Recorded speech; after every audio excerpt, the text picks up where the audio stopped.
There's times in life when we want something so bad, or God gives us a promise, and we're so excited to receive it that when anything that looks remotely close to what we want or remotely close to what we feel God told us is ours, we're so quick to grab it and to just run with it.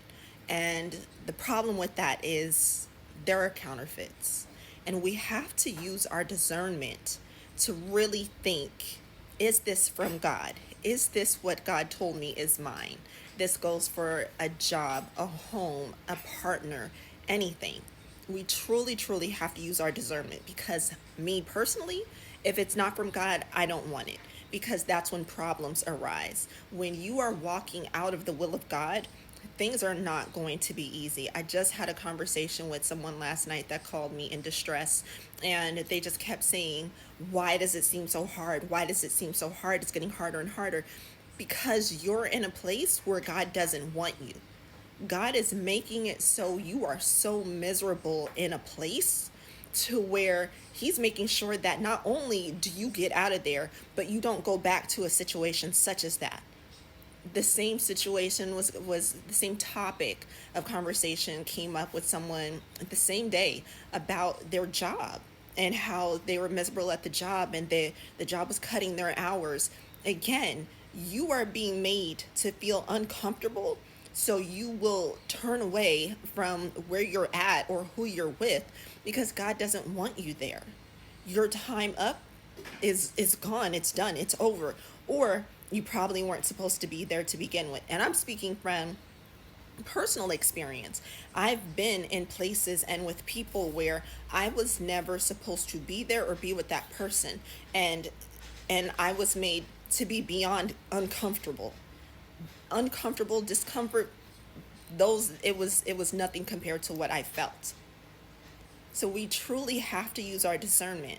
Yes, God said that we can have a thing, whatever that promise is. I know as soon as I said it, it popped in your head. Whatever it is that God promised you, use discernment when people or things come along, because you have to ask yourself, is this a counterfeit?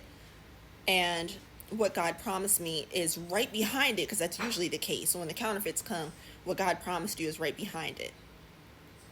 You really truly need to use discernment in this time and not just go with, oh, well, God said, or I want, so I'm just going to settle and go with this thing, whatever it is. I was talking to someone also this week, and they mentioned a car. God told them they were getting a car. I told them what color the car was going to be and everything. Told them, I don't remember, I think that it was supposed to be a red car. Well, they went got a blue car, and they got home and for a week couldn't sleep because and didn't feel comfortable driving the car, and because they knew that wasn't their car. And the amazing thing is God had his hand in it, and she was able to go out after a week of having the car and actually tell them, I don't want this. And they gave her the car that she wanted, and it was red. So, and that's unheard of. So we know that God had his hand in it. So again, whatever it is that you're waiting for, just be patient because it's coming. Don't settle for anything. God doesn't want you to settle for second best. God is not going to give you a partial of something. He's not going to give you something that's not going to truly elevate you and be best for you. He's not going to give you a little bit of something. He's going to give you something grand, so phenomenal, so mind-blowing. You're just going to worship and just thank him. So use your discernment and don't settle, because what God has for you is for you, and you deserve the best.